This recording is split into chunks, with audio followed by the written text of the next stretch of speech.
Olá, boa tarde, pessoal. Tudo bem com vocês, investidores? Nesse almoço, café, cara, café da manhã não, né? Já são 12h20. Café a gente toma já mais cedo, né?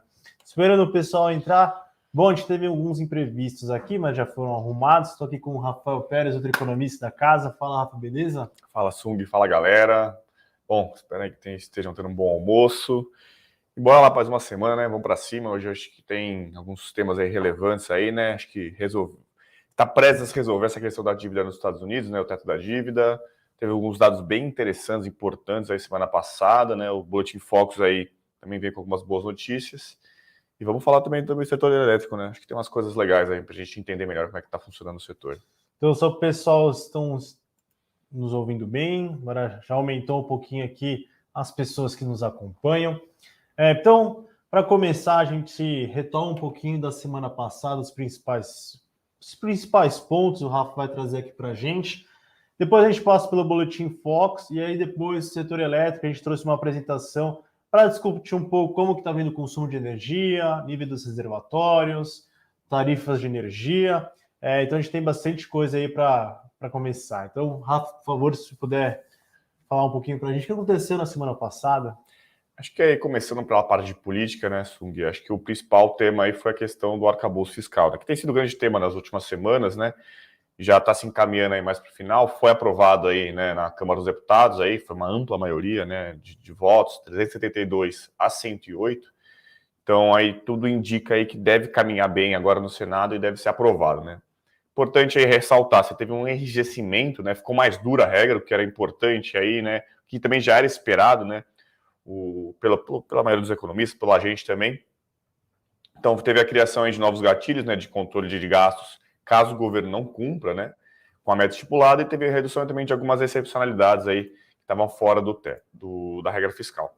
Então, agora, acho que o ponto importante é a gente ter mais clareza agora sobre as regras, né, as incertezas diminuíram, a gente já nota isso se refletindo, por exemplo, em curva de juros, né, até expectativas de inflação aí para o futuro também estão mais bem comportadas, mas ainda tem o desafio, né? O desafio continua sendo a execução desse novo arcabouço, né? Que, enfim, o governo vai precisar discutir melhor a questão dos gastos, receitas, como é que vai ser aí para cumprir, né? A gente tem falado também que as metas aí de superávit primário estão muito ambiciosas, né? E isso, o governo provavelmente vai ter que aí trabalhar com provavelmente aumento de arrecadação, um pouco de corte de gasto também, para cumprir de fato né, com a meta de zerar já o ano que vem o déficit fiscal, né, e gerar superávites primários.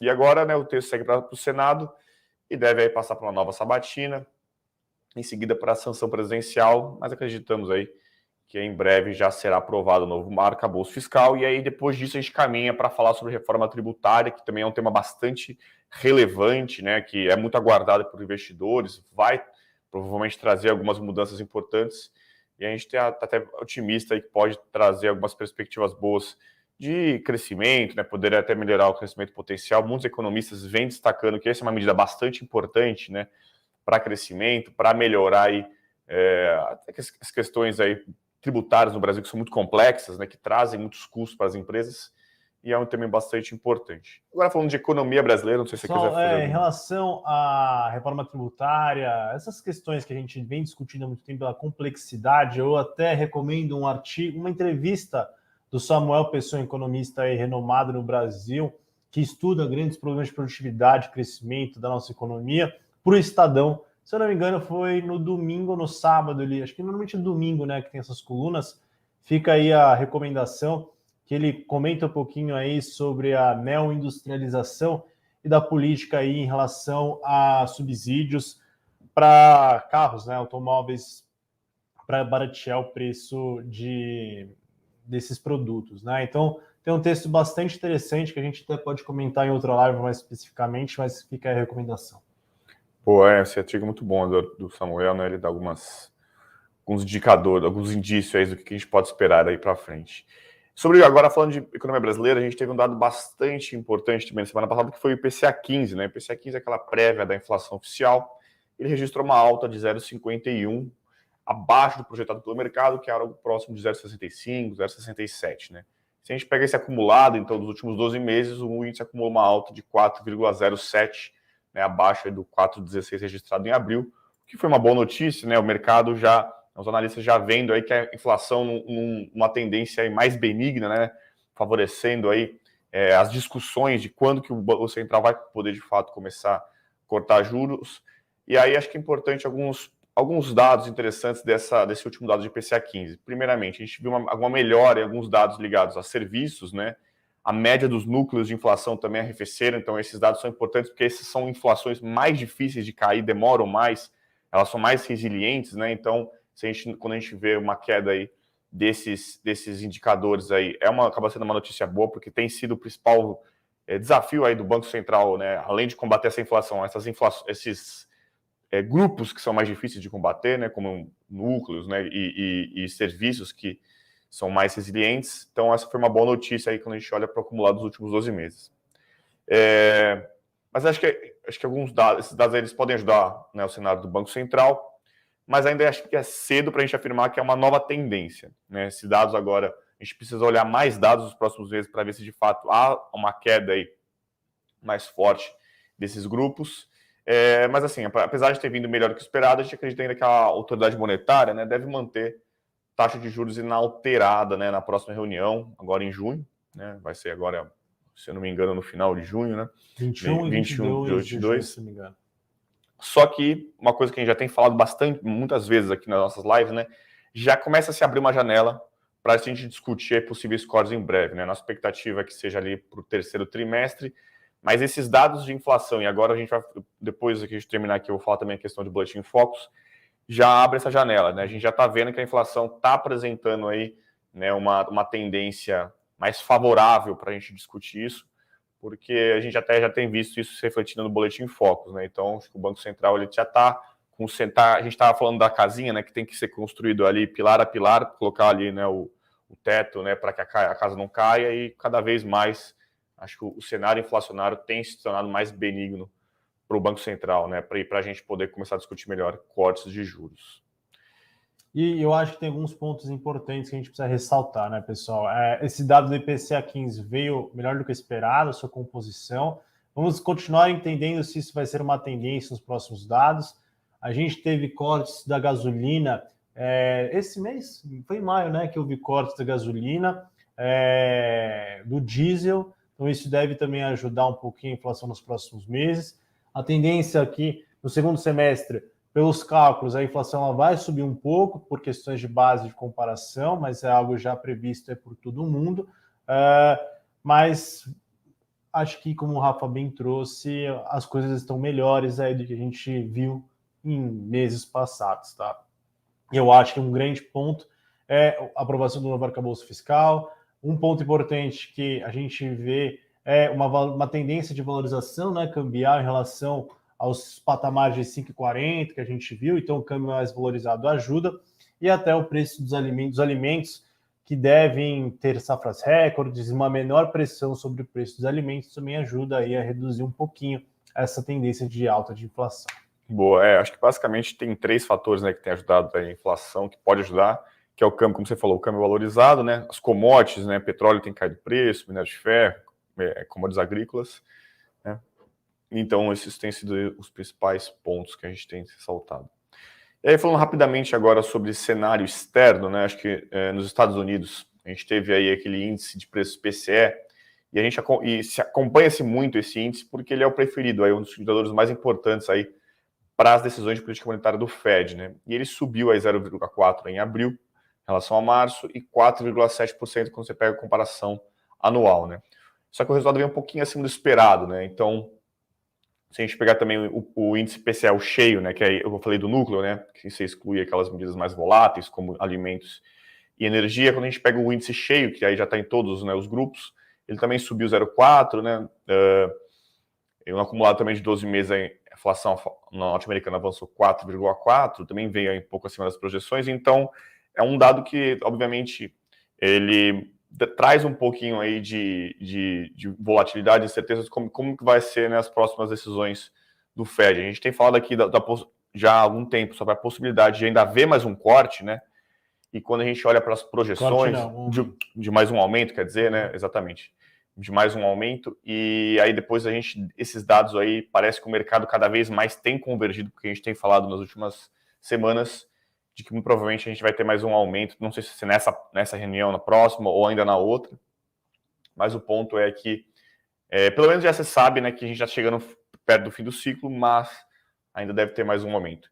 De toda forma, acho que, se a gente olhar aí, a gente teve a alta da reunião do FONC, né, na semana passada, e aí a visão que fica clara ali que as autoridades, a decisão, né, da autoridade monetária sobre a taxa de juros vai ser feita reunião a reunião, né? Eu acho que esse é um ponto relevante, vai depender muito da evolução dos dados de inflação, atividade econômica e mercado de trabalho. A atividade econômica tem se mostrado mais resiliente, os dados recentes mostram, né, que a atividade econômica, principalmente ligada a consumo, ali, serviços, está mais resiliente. Quando a gente olha para a indústria, ela tem estado um pouco mais fraca, justamente por conta de taxa de juros mais elevado. O mercado de trabalho, que tem sido um tema que a gente tem trazido corriqueiramente aqui, está muito resiliente, na taxa de desemprego dos Estados Unidos não aumenta, né? Isso é impressionante como o mercado de trabalho dos Estados Unidos tem sido muito aquecido, né? Já há muito tempo. Então isso tem dificultado um pouco o trabalho do Fed de conseguir, né, diminuir a taxa de juros. E os dados de inflação também agora vindo um pouquinho acima do esperado, dificulta também um pouco o trabalho. Mas, como a gente também falado, né, a batalha não está vencida, mas a gente já nota aí que a inflação está bem abaixo do que foi o pico do ano passado, chegou próximo 9%, 8%, mas ainda tem, né, um bom trabalho aí para se fazer. Provavelmente até o final do ano a gente não deve ver cortes de taxas de juros, né? O Fed ainda vai ficar um bom tempo aí com essas taxas em patamares bastante elevados, né? Alguns comentários só, né? A gente diz que a atividade está resiliente, mas não quer dizer que ela não esteja desacelerando. Ela está crescendo a um ritmo menor. Mercado de trabalho continua aquecido, como o Rafa bem trouxe, mas a gente olha alguns índices, por exemplo, pedidos novos de auxílio-desemprego vieram acima de 200 mil, que é um dado interessante, veio menor do que a expectativa, mas está acima da média histórica. Alguns índices de criação de emprego que vieram ali desaceleraram, então também já estão um ponto bastante importante. Dados da semana, vai sair mais dados de mercado de trabalho nos Estados Unidos essa semana, tá, pessoal? Então fiquem ligados, que pode dar maior sensibilidade sobre a evolução. Então, e a tendência é realmente que a gente veja um desaquecimento do mercado de trabalho pela própria desaceleração. E a gente pode notar aqui há uma tendência de desaceleração também no mercado de crédito. Se a gente pegar o mercado de crédito nos Estados Unidos, na variação anual, ela tem desacelerado. E é importante, porque mostra como os juros têm afetado esse mercado, que é o crédito que influencia a atividade econômica e de ajuda a aliviar, né, vamos dizer, os preços.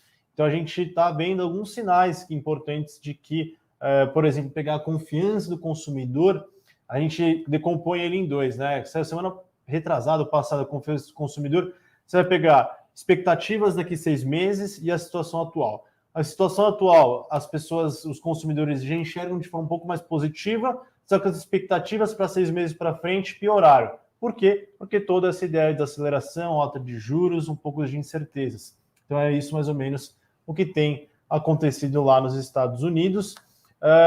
E até a gente estava olhando agora o CME Group, que é aquela onde a gente encontra as expectativas do mercado em relação às reuniões do FONC, e aí já enxerga uma alta de 25 basis points, 0,25 pontos percentuais na próxima reunião, se mantém e queda no final do ano, algo que a gente já vem falando há um bom tempo, tá, pessoal? Boa. Eu acho que a gente já pode passar para o Boletim Fox, que eu acho que é um tema que acho que não tem mais nenhum dados importantes, né, que saíram na semana passada, acho que... eu acho que o último ponto, que era mais a questão da dívida, né, no teto da dívida nos Estados Unidos. Verdade, né? Tá essa discussão forte agora lá nos Estados Unidos, né? Você quer falar? Não, eu ia falar basicamente que o que a gente vinha trazendo é que a chance de haver um default da dívida nos Estados Unidos, disso, de fato, não se resolver, era muito baixa, né?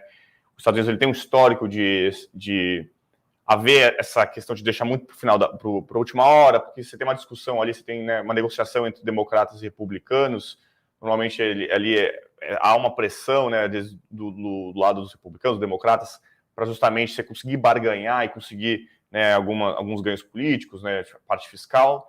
Mas o que a gente viu ontem, né, que saiu agora no final de semana, é que provavelmente aí o assunto já está sendo bem encaminhado pelo Biden, né, ali com os republicanos, e muito provavelmente a gente já vai ver esse assunto sendo resolvido, né? Porque o mercado em geral estava muito tensionado, né, para ver, porque, né, segundo a secretária do Tesouro dos Estados Unidos, eles teriam dinheiro ali, entre aspas, até o dia 1º agora de junho, né, daqui no final da semana. Então, estava havendo bastante oscilação, né, muita volatilidade dos mercados, com medo, né, com receio de que os Estados Unidos poderia, às vezes, né, chegar nesse nível aí extremo que seria um calote, né, um default, né. Só complementando, pessoal, o que aconteceu, né? Sábado, o Biden, que é o presidente democrata dos Estados Unidos, e o líder da oposição, dos republicanos, o Kevin McCarthy, chegaram a um acordo, uma prévia do acordo, e a tendência é que seja votada nessa quarta. Hoje o mercado americano está fechado por conta do Memorial Day, que é um feriado, mas a tendência é que eles já estão chegando a um acordo de elevar o teto da dívida em 2 anos, tá? E que haja limite, algum limite sobre os gastos, tá? Até estava dando uma olhada sobre as consequências disso. Dado um período de que há possível recessão nos Estados Unidos, se você tem um limite dos gastos que podem haver, então a gente também há a possibilidade de um menor crescimento econômico nos Estados Unidos para o final desse ano, para o ano que vem, porque os gastos do governo vão ser um pouquinho menores, até mandando uma análise dessa. E um outro ponto interessante que eu estava vendo, pessoal, era o seguinte: chegamos a um acordo, só que o Tesouro Americano precisa de caixa, precisa de dinheiro no caixa, que é algo que está hoje abaixo da média histórica. Se eu não me engano, a média histórica é 600 bilhões de dólares, agora está em torno de 50 bilhões. Posso estar errado nos números, mas eu sei que está bem abaixo da média histórica.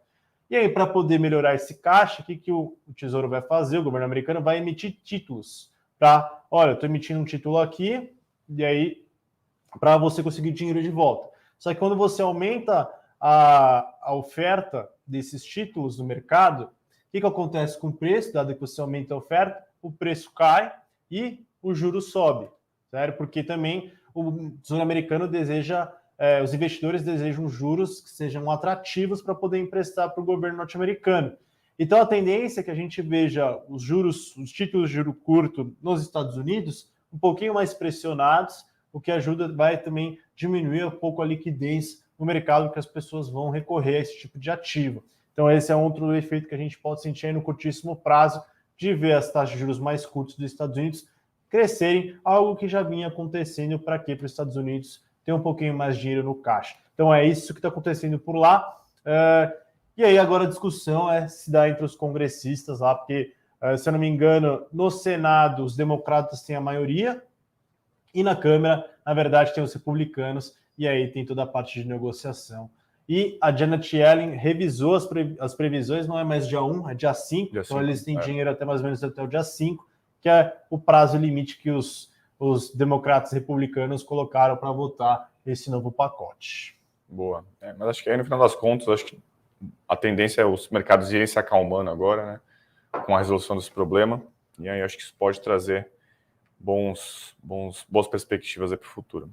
Agora eu vou falar rapidamente, então, de Boletim Focus, né? Eu vou ver se eu compartilho aqui. Vamos ver aqui. Não estou conseguindo aqui compartilhar a guia.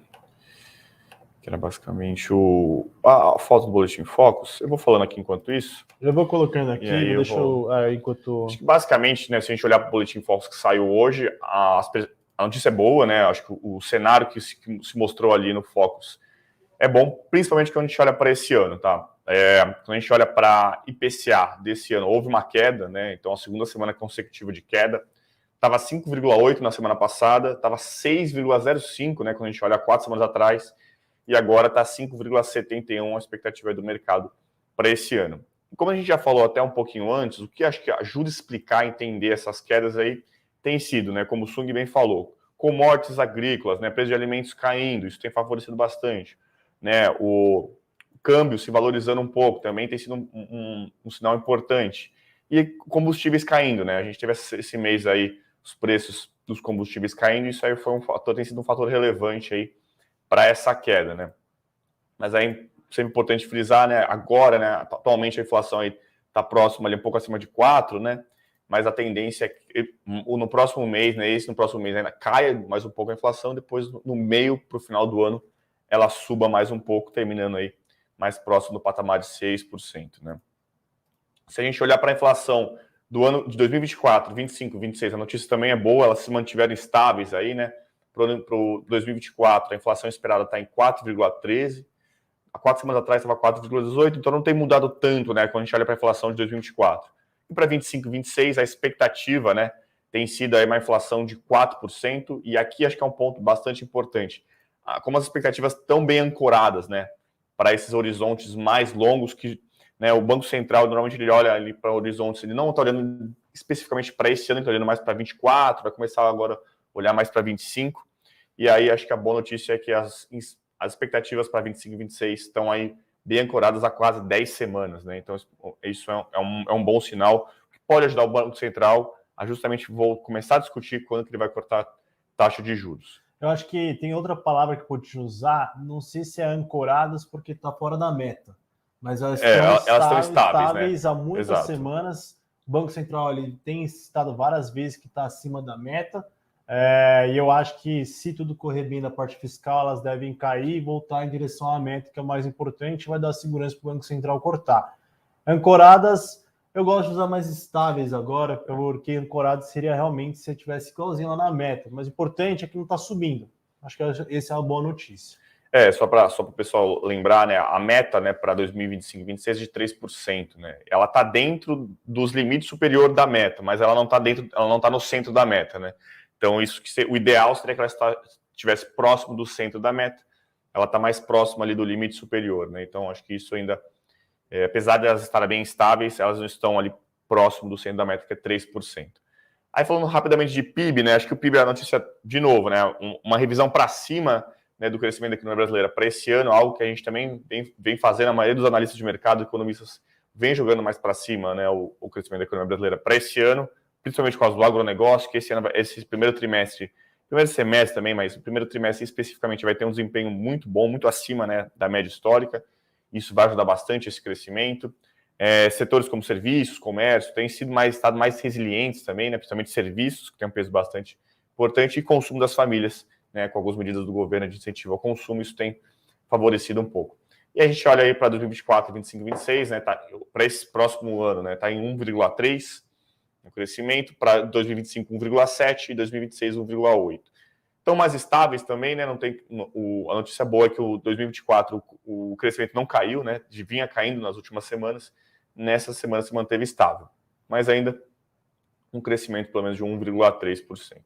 E quando a gente olha para câmbio, né, a gente nota que tem havido revisões para baixo, né, os analistas vêm mostrando que se espera-se um câmbio mais valorizado, né, nesse e nos próximos anos. Né, em 2023, o câmbio caiu de 5,15 para 5,11, em 2024 caiu de 5,20 para 5,17, 25 se manteve 5,20 e 2026 caiu para 5,25. Né, basicamente aí o mercado reavaliando, aí, trazendo um pouco mais para baixo aí as medidas de câmbio. E por fim, né, acho que Selic, essa que tem sido mantido bastante estável nas últimas semanas, já são aí, para 2023 aí está em 12,5, são 6 semanas aí já que está estável. Para 2024 são quase 15 semanas que ele está no patamar de 10%, 25 está 9% e 26 aumentou aí recentemente de 8,75 para 9%, mas também bastante estável, né, não tem tido grandes mudanças, né, nesse cenário. Então, basicamente, a gente olha aí que o Boletim Focus tem estado mais, no geral, mais benéfico, né? Ou seja, uma inflação um pouco menor e um crescimento maior para esse ano, principalmente, e para os anos seguintes, né? Para 2025, 24, 25 e 26, praticamente estável para todas as principais variáveis aí, né? Principalmente a inflação, que é um bom sinal para o Banco Central. Eu acho que para 2023, pessoal, o que o mercado está acontecendo? Eles estão vendo o andamento do novo arcabouço, a redução dos riscos. Eu acho que tem um cenário externo um pouco mais controlado, principalmente nos Estados Unidos, com a inflação, fim do ciclo de juros. A China ela está voltando a crescer. Eu acho que ela vai ter um impulso maior no segundo semestre. E aqui, questões domésticas, o mercado está entendendo para onde vai as coisas. Então, a gente vê um PIB que estava lá em 0,9%, voltando a subir. A inflação, dados episódios recentes, está caindo. O câmbio, que estava no patamar de 5,25, 5,30, veio o arcabouço, está caindo. A gente precisa entender aonde vai a depender da evolução do cenário, né? Mas eu acho que o mercado ainda está se ajustando diante das novas informações que ele vai incorporando.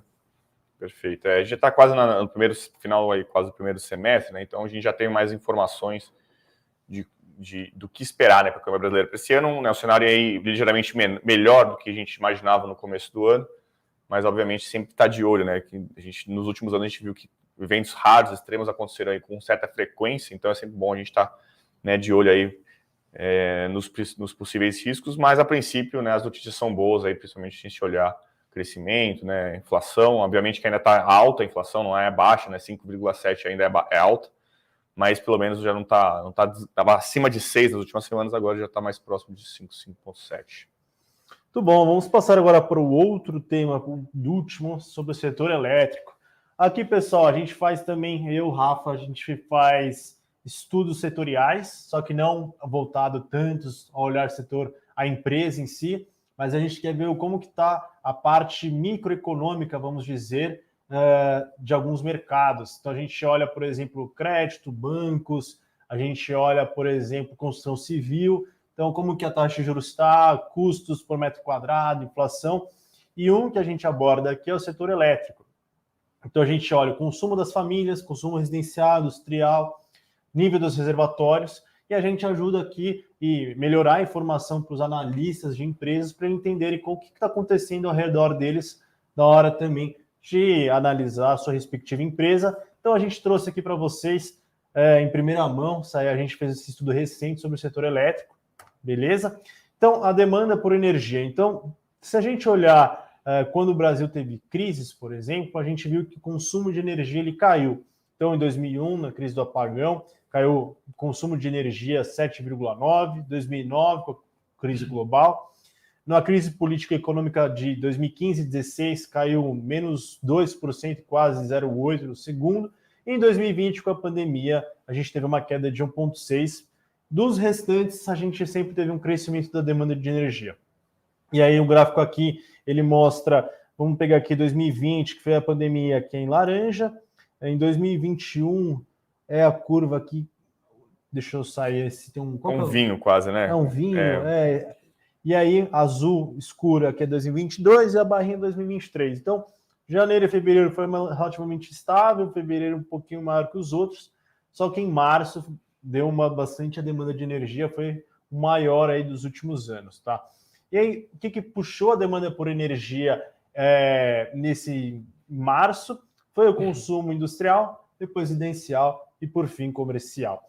Aqui, basicamente, eu faço uma divisão para entender basicamente cada um. Então, o industrial, a gente sempre olha a variação anual. Então, março de 2023 versus março de 2022, cresceu 5,8% na parte industrial, residencial 2,8%, comercial 2,2%. Esse gráfico da direita é basicamente a evolução das variações anuais. Então, por exemplo, aqui em vermelho, vou pegar o comercial, que é o mais que tem destaque. Então, ele veio aqui um consumo mais ou menos constante. Aí, em março de 2020, em relação a março de 2019, houve uma queda relevante por conta da pandemia.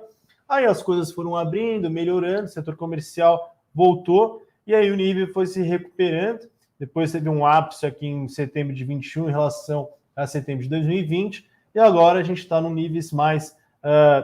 vamos dizer, os níveis mais constantes. E aí, se você perguntar, nossa, industrial e comercial caíram muito na pandemia. Olha como que vem aqui essa queda. E o que aconteceu com o consumo residencial? O que você ficou fazendo durante a pandemia em casa? Em casa, né? Você ficou usando computador, TV, geladeira, então o consumo ficou basicamente a linha verde aqui, ó, ficou basicamente constante. O nível em relação aos anuais não mudaram muito, porque todo mundo ficou em casa. Exatamente. E aí, em março desse ano, então, como a gente só voltando, o consumo industrial teve o maior peso e foi a maior expansão desde setembro de 2021, foi puxado principalmente pela metalurgia, depois teve um pouquinho ali de minerais metálicos, aquele extração de minerais metálicos, aquele setor, e também produtos alimentícios, fizeram com que em março o consumo de energia tivesse um pouquinho mais de alta. Aí também clima seco em alguns estados, como por exemplo lá no norte, no sul, fizeram que a demanda residencial, o consumo residencial subisse também. E na parte de comercial, que é setor de comércio, setor de serviços, o setor de serviços puxou um pouquinho mais a expansão desse consumo de energia em março. Então, basicamente, é isso que aconteceu no terceiro mês aqui de 2023. Aqui é bem legal esse gráfico, pessoal, os 10 maiores consumidores da indústria. Então, aqui a gente tem novembro de 2022 é o mais clarinho e o março em vermelho. Então, você vê, ó, metalurgia ele cresceu, tá? Também na variação anual. Produtos alimentícios também cresceu. Extração de minerais metálicos, ele cresceu. E os demais aqui, produtos químicos, produtos minerais não metálicos, produtos têxteis e produtos de metal, então caíram. Então tem setores da indústria que estão melhores, tem algumas que estão piores, e aí no net, no líquido, a gente teve um crescimento aí no mês mais relevante. Então, lado da demanda, o que a gente espera? A demanda ela é muito correlacionada com a atividade econômica. Então, a gente viu que a gente sempre cresce, né? A tendência de crescimento da demanda ao longo dos anos, tirando que não tem crise. Atualmente, se a gente pegar janeiro, fevereiro, março, a demanda por energia está um pouquinho acima da média histórica dos últimos anos, e a tendência é que isso continue, porque a gente espera que haja um crescimento econômico da atividade brasileira. O Rafa bem trouxe aqui no Boletim Focus. O mercado espera que cresça em torno de 1,3%. A gente está revisando os números, a gente deve soltar um relatório semana que vem, a gente está só esperando o dado do PIB, que vai ser essa semana, para finalizar os números, mas como a gente espera um crescimento econômico, a gente também espera um crescimento econômico do consumo de energia, tá? Então esse é o ponto principal. É claro que a gente espera que o segundo semestre haja uma desaceleração por conta de juros elevados e toda uma dinâmica de menor crescimento, menor ritmo econômico, mas e o consumo deve acompanhar isso, né? Então a gente espera um crescimento do consumo de energia a um ritmo um pouquinho menor. Então, esse é o lado da demanda. Quando a gente olha a oferta, para a gente olhar a demanda e a oferta, são as principais formas de a gente olhar esse mercado, a gente olha os reservatórios de energia. O Brasil, a sua principal matriz energética, vem de hidrelétricas. E a gente teve uma crise em 2021, que a gente estava com os reservatórios lá embaixo, estava com seca, a gente teve que ligar a termoelétrica, e aí que eram mais caras, e aí esse custo das termoelétricas, por serem mais caras, foram repassados ao consumidor, então houve um problema ali de tarifas, conta de energia cara pra caramba em 2021, mas hoje, graças a São Jorge... São Jorge, né? São Você Pedro, corintiano, né? Olha, não pode falar isso na live, verdade, né? Mas eu não acompanho o Corinthians há um bom tempo, viu, pessoal? Então, faz tempo que eu não sou um bom corintiano. Mas o nível dos reservatórios aí estão bem acima das médias históricas em todos os subsistemas, tá? O cenário chuvoso favorável que a gente teve nos últimos quase 5 meses fez com que os reservatórios estivessem hoje num nível bastante positivo. E aí eu estou pegando algumas projeções da ONS, que é o Operador Nacional do Sistema Elétrico, que é o que monitora, mostrou nossas projeções que em maio, no fim de maio, a gente está no finalzinho de maio agora, todos os subsistemas vão estar acima ali de 80%, tá? E para o final de outubro, que é o fim do período seco, então só para colocar o pessoal na mesma página, a gente tem o período úmido, que é de novembro até abril, que é quando chove pra caramba para aumentar os reservatórios, e aí de maio até o fim de outubro é o período seco, que não chove muito, e a gente faz uso dos reservatórios, eles caem mais, né? E aí a perspectiva para o fim do período seco é que os subsistemas Sudeste e Centro-Oeste, que é o principal do país, vai chegar no nível dos reservatórios 73, no cenário pior cenário, e no melhor cenário 88. O que é bastante bom chegar ali com 70% do nível de reservatórios. E se chegar mesmo no pior cenário de 73,4, seria o melhor mês de outubro da série histórica, tá? E se pegar a média do sistema todo, também teria bastante positivo de 70 a 80. Então, assim, estamos confortáveis na parte de oferta, que vai te trazer um alívio para as empresas e para todo o sistema, para os consumidores. A gente não vai viver mais aquela crise hídrica que veio no passado. E aqui eu trago um pouco a situação dos reservatórios, dados de maio até semana passada. Então, aqui a gente tem na tabela Sudeste e Centro-Oeste, eles representam quase 70% do total do sistema. E aí vem em fevereiro, veio 76, choveu bem em março, 83, abril, 86, e aí estamos mantendo em maio com uma média histórica de 52. E aí o gráfico da esquerda aqui é o Sudeste. Olha só, pessoal, se a gente pegar a crise do apagão aqui em 2001, lá embaixo estava em quase 20%, lá embaixo, recuperou, passamos ali de 2003 para 2013, bem acima da média histórica. Veio agora a crise hídrica, né? Securas, ficamos muito tempo abaixo de 50%, olha, até o ano passado aqui ficamos, e aí começou a chover muito. E agora a gente se encontra no nível patamar ali de 2012, 2013, que é bastante favorável. O Nordeste é o segundo subsistema mais importante, com 17,70% do sistema. Já estamos aqui no nível de 90% em maio. E na média história 51%, que é o gráfico da direita aqui. Crise hídrica, recuperação entre 2004 e 2011, problemas aqui de seca e aqui voltamos. Mesma coisa, pessoal, para Sul e Norte, aqui estão bem acima das médias históricas.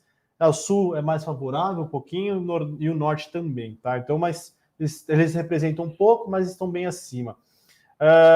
E aí, eu gosto de comentar também o PLD, que é o preço de liquidação. No fundo, é o preço de curto prazo no Mercado Livre. Quando as empresas... você precisa negociar energia no Mercado Livre, qual preço você usa? Você usa o PLD.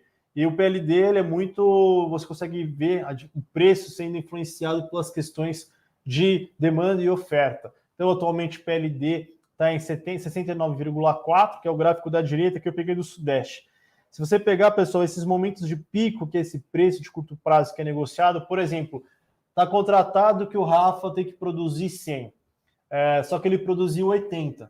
Pô, ele prometeu 100. Ele precisa comprar esses 20 que falta para poder distribuir para as pessoas, porque ele falou, prometi 100, só consegui produzir 80, então, pô, pessoal, vou ter que comprar de outro lugar para poder garantir que você tenha total que eu coloquei lá no contrato. Para comprar esses 20 de diferencial, ele vai lá no Mercado Livre, paga esse preço aí, vezes a quantidade. O PLD é esse preço de curtíssimo prazo. Só que esse preço, você pegar em 2015, 2014, quando foi a crise hídrica na época da Dilma, chegou a R$900 por causa da crise hídrica. Recentemente também, em 2021, chegou a 600.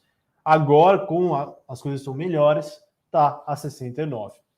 Então, a perspectiva é que esses preços continuem baixos, o que ajuda as empresas e dado o fator de oferta abundante nos reservatórios, tá? Então, isso é importante.